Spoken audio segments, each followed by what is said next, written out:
Hey, welcome on June 4th. This is the Psalm 35. So this is 35 days now. We've been on Psalms, and we'll go through it all the way through, all the whole book. But in chapter 35, I'm going to just focus on one portion, not trying to go over the whole Psalm. And I think this is about an attitude that we should have. First of all, David has recognized, there's some people in his community that were ill, and he was hurting for them. And let me just read this psalm, and I think this is the attitude that Jesus wants us to take.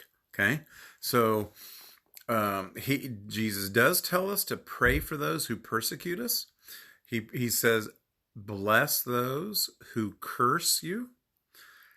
That's a little tough, but that's something that we should do. And David, in chapter 35, verse 11, he's asking the ruthless men to come. Now hear what he has to say. He say, they repay me evil for good, and I don't know why they do that. Some people are doing that now, and it's really unfortunate. We're not going to be able to talk sense into people. Okay? Now just recognize this, that the only way you can ever talk sense into anyone is when they're receptive to your message. And they're not going to be receptive to our message if we don't respect them, if we're not gentle, if we're not patient, and if we don't accept them as people. They're not going to be receptive to our message of Jesus loving them and of Jesus forgiving. And the only way they can receive forgiveness is by faith in Him. And the only way they can get out of eternal punishment is by letting Jesus be punished for them. Now, that message itself is good news, but people aren't going to hear it unless you have a relationship with them. And this is what David is saying in this chapter about his relationship with these people. He says, they repay me for evil for good, and leave my soul forlorn. When they were ill, I put on sackcloth, and I humbled myself with fasting. Have you ever humbled yourself with fasting for other people, even people you don't like or didn't know? When my prayers returned to me unanswered, I went about mourning. I went about as though they were my friend or my brother, even though he didn't know them that well. He heard of their disposition. He heard of their situation, their circumstance, and was praying on their behalf.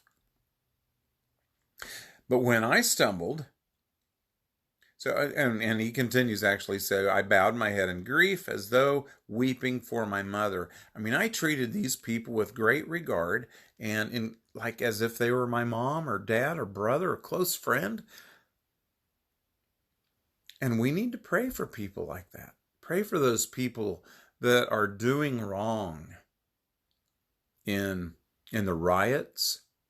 Pray for those people that you don't particularly like. Ask the Lord to bless them.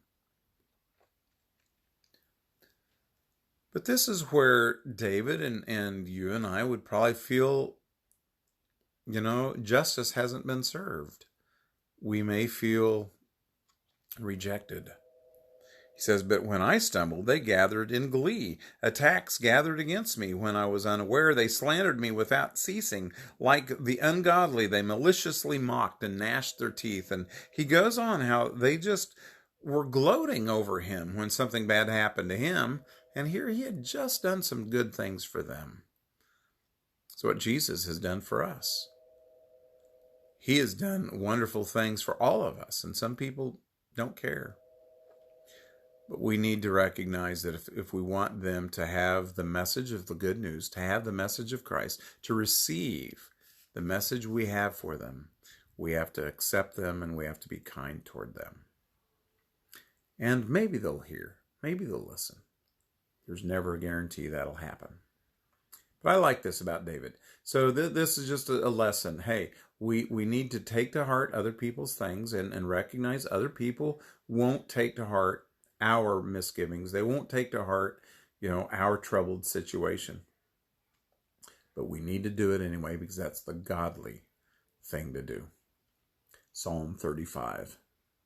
Then he ends with a psalm. My tongue will speak of your righteousness, God. My tongue will speak of your praises all day long. It doesn't matter what's happening. That is really the theme of a psalmist, I think, is that whatever is going on in our life, we need to praise God anyway. Have a great day, and we'll see you tomorrow.